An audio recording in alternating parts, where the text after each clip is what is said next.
Hi friends, welcome to Vishali's little world. இன்றைக்கி இந்த வீடியோவில் ரொம்ப எஃபெக்டிவான ரொம்ப சக்தி வாய்ந்த ஜூஸ் தான் பார்க்க போகிறோம். இந்த காயை நம்ம அடிக்கடி உணவில் பயன்படுத்துகிறதே கிடையாது. திஷ்டி கழிக்கிறதுக்கு தான் யூஸ் பண்ணுறாங்க. ஆனால் இந்த காயில் அவ்வளோ சத்து இருக்குது. அது பூசணிக்காய் தான். பூசணிக்காயில் நிறைய வகைகள் இருக்குது. அதுலேயும் வெண்பூசணி ரொம்ப சத்துகள் நிறைந்தது. அதுதான் நான் இப்போ எடுத்திருக்கேன். அதில் ஒரு பீஸ் கட் பண்ணி எடுத்திருக்கேன். அதில் இருக்க விதைகளெல்லாம் நீக்கிட்டு கீழே இருக்க தோல் பகுதியையும் நீக்கிட்டு இந்த சதை பகுதியை மட்டும் கட் பண்ணி எடுத்துக்கலாம். இந்த வெண்பூசணியில் 97% நீர் சத்து தான் இருக்குது. அதனால் இது வெயில் காலத்துக்கு நம்ம எடுத்துக்கிறது ரொம்ப நல்லது. இந்த வெயில் காலத்தில் உடம்ப குளிர்ச்சியாக வச்சுக்கும். இது மட்டும் இல்லாமல் இதில் நார் சத்தும் ஜாஸ்தியாக இருக்குது. அதனால் இதை வெயிட் லாஸ் பண்ணுறதுக்கும் யூஸ் பண்ணலாம். அது மட்டும் கிடையாது, வெண்பூசணி ஜூஸை நம்ம குடிக்கும் போது மன அழுத்தம் நீங்கி நமக்கு ஒரு புத்துணர்ச்சியை கொடுக்கும். இந்த வெண்பூசணி ஜூஸ் செய்கிறதுக்கு கட் பண்ணி வச்சுருக்க பூசணியை மிக்ஸி ஜாரில் சேர்த்துக்கலாம்.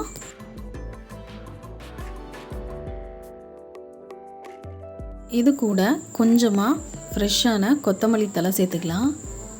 இந்த கொத்தமல்லி தழை சேர்த்து செய்யும் போது ஜூஸ் இன்னும் கொஞ்சம் நல்லா ரெஃப்ரெஷிங்காக இருக்கும் நமக்கு குடிக்கும்போது. அது மட்டும் இல்லாமல் கொத்தமல்லியில் இருக்க ஹெல்த் பெனிஃபிட்ஸும் நமக்கு இதோட ஆட் ஆகும். சூப்பராக இருக்கும். கொத்தமல்லி இலையோட அந்த தண்டையும் சேர்த்து அரைக்க போகிறேன். அதையும் சேர்த்துக்கலாம். கூடவே ஒரு 5-6 மிளகு சேர்த்துக்கோங்க. மிளகு சேர்க்கும் போது இந்த ஜூஸ் குடிக்க கொஞ்சம் நல்லாயிருக்கும் இன்னமும். அது மட்டும் இல்லாமல் இது நீர்க்காய் அப்படிங்கிறனால நம்ம அடிக்கடி எடுக்கும்போது சளி பிடிக்க வாய்ப்பு இருக்குது. அதனால் இந்த மிளகு சேர்த்து நம்ம அரைக்கும் போது சளி பிடிக்காது. இதை இது மாதிரி மிக்சியில் அரைச்சி எடுத்துகிட்டு வந்துட்டேன்.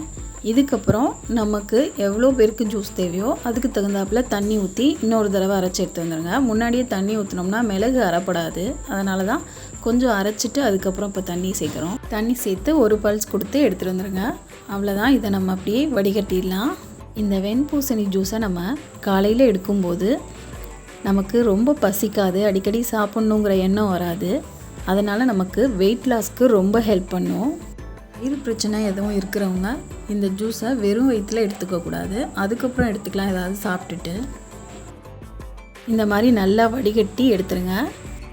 அவ்வளோதான். உடலுக்கு ரொம்ப நன்மை செய்யக்கூடிய வெண்பூசணி ஜூஸ் சூப்பராக ரெடி ஆயிடுச்சு.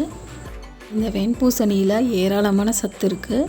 இதை நம்ம ஜூஸாவோ இல்லை வேறு விதமாகவோ நம்ம செஞ்சு சாப்பிட்றது நமக்கு ரொம்ப நல்லது.